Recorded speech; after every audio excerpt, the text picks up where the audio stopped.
వీటిలో బ్రేకింగ్ చూస్తున్నాం. బీహార్ అసెంబ్లీ ఎన్నికలు సమీపిస్తుండటంతో ఓటర్ జాబితా ప్రత్యేక సమగ్ర సవరణను నిర్వహించాలన్న ఎన్నికల సంఘం నిర్ణయం వివాదాస్పదమవుతుంది. ఇక ఈసీ నిర్ణయాన్ని వ్యతిరేకిస్తూ ప్రతిపక్షాలు సుప్రీంకోర్టును ఆశ్రయించాయి. ఈ పిటిషన్ను విచారించిన అత్యున్నత న్యాయస్థానం కేంద్ర ఎన్నికల సంఘం తీరుపై అసహనం వ్యక్తం చేసింది. పౌరసత్వాన్ని నిర్ణయించే అధికారం ఈసీకి లేదని, పౌరసత్వాన్ని నిరూపించుకోవాలని ఓటర్లను ఈసీ బలవంతం చేస్తుందనే ఆరోపణలపై సుప్రీం ఆగ్రహం వ్యక్తం చేసింది. ఆధార్ పౌరసత్వ గుర్తింపు కార్డు కాదని ఎన్నికల సంఘం అనడాన్ని సుప్రీంకోర్టు తప్పుపట్టింది. ఇక పౌరసత్వంపై నిర్ణయం తీసుకోవాల్సింది ఎన్నికల సంఘం కాదని హోంమంత్రిత్వ శాఖ అని సుప్రీంకోర్టు స్పష్టం చేసింది.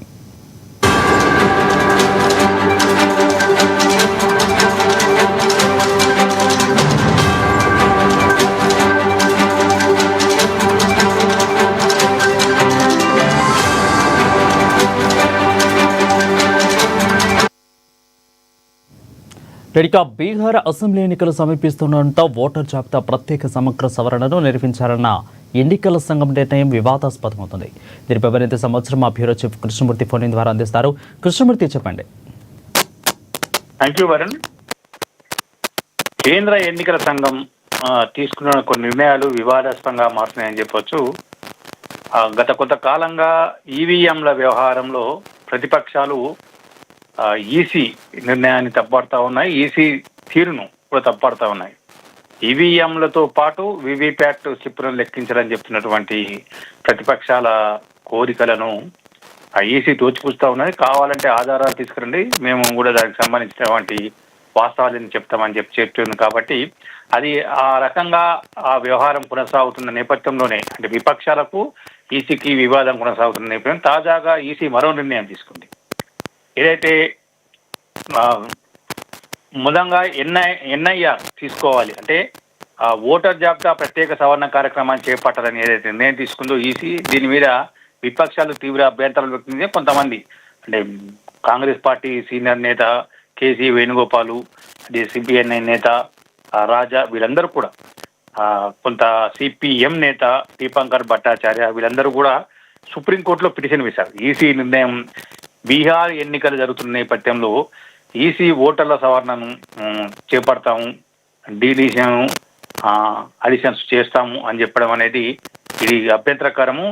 అంటే ఈ బీహార్ ఎన్నికలు ముంచుకొస్తున్న నేపథ్యంలో ఈసీ ఈ నిర్ణయం తీసుకోవడంతో అసలైన ఓటర్ల పేర్లు జాబితా నుంచి మాయమయ్యే అవకాశాలు ఉన్నాయి అని చెప్పేసి వీళ్ళు అనుమానం వ్యక్తం చేస్తూ కొంతకాలంగా ఈసీని కోరుతా ఉన్నారు. ఈసీ విషయంలో ఏమాత్రం వెనక్కు తగ్గకపోవడంతో చివరకు సుప్రీంకోర్టును ఆశ్రయించాల్సి వచ్చింది. సుప్రీంకోర్టులో దీనిపైన ఈరోజు కొంత చర్చలు జరిగాయి, వాదన కూడా జరిగాయి. ఈ వాదనలో ఇటు విపక్ష నేతల తరఫున వాదించినటువంటి అడ్వకేట్ చేసినటువంటి వాదనను ఈసీ తరఫున ఉన్నటువంటి వాదించేటువంటి వాదనలు, అంటే ఈసీ తరఫున అడ్వకేట్లు కూడా దాన్ని వాళ్ళని సమర్థించుకున్నారు. ఆధార్ను గుర్తింపు పత్రంగా మేము చూడము, దాన్ని ఆమోదించము అని చెప్పడం అనేది కూడా కొంత ఇబ్బందికరంగా ఉంటుంది. కేంద్ర ప్రభుత్వం ఆధార్ అన్నిటికీ మూలాధారం అని చెప్తున్న నేపథ్యంలో ఈసీ ఆధార్ను మేము పట్టించుకోము అన్న విధంగా వివరించడం ఏంటని సుప్రీంకోర్టు ఈసీని కొంచెం ప్రశ్నించింది.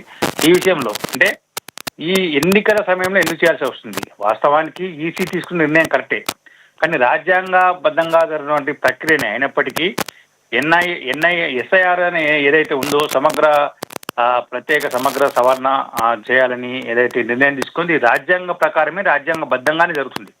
అయినప్పటికీ ఈ సమయంలో బీహార్ ఎన్నికలకు ఒక నెల రోజుల్లో నోటిఫికేషన్, ఓటర్ల జాబితాను ప్రకటించి చివరి అభ్యంతరాన్ని స్వీకరించి ఓటర్ల తుది జాబితాను ప్రకటించి నోటిఫికేషన్కు సన్నద్ధమవుతున్న నేపథ్యంలో ఈసీ ఈ సవరణ కార్యక్రమం చేపట్టడం ఇప్పుడే ఎందుకు చేయాల్సి వస్తుంది, తర్వాత చేయొచ్చు కదా అని చెప్పేసి కొంత సుప్రీంకోర్టు నిలదీసిన సంఘటన అయితే ఉంది. దీని మీద ప్రతిపక్షాలకు కూడా కొంత సుప్రీంకోర్టు కొన్ని సూచనలు చేసింది. దీని విషయంలో ప్రతిపక్షాల అభ్యంతరాలు ఉంటే ఈసీతో పరిష్కరించుకోండి అని చెప్తూనే అంటే ఇప్పుడు ఏదైతే ఎన్ఐఆర్ చేయాలి అని చెప్పేసి ఈసీ నిర్ణయించిందో దాన్ని ఆపితేనే బాగుంటుంది. బీహార్ ఎన్నికలు విపక్షాలకు ఉన్నటువంటి అనుమానాల నేపథ్యంలో బీహార్ ఎన్నికలు జరిగిన తర్వాత ఎన్ఐఆర్ చేపడితే బాగుంటుంది అని చెప్పి సుప్రీంకోర్టు కొంత ఆదేశం అయితే ఇచ్చింది. Varun. Right, thank you Krishnamurthy for the updates.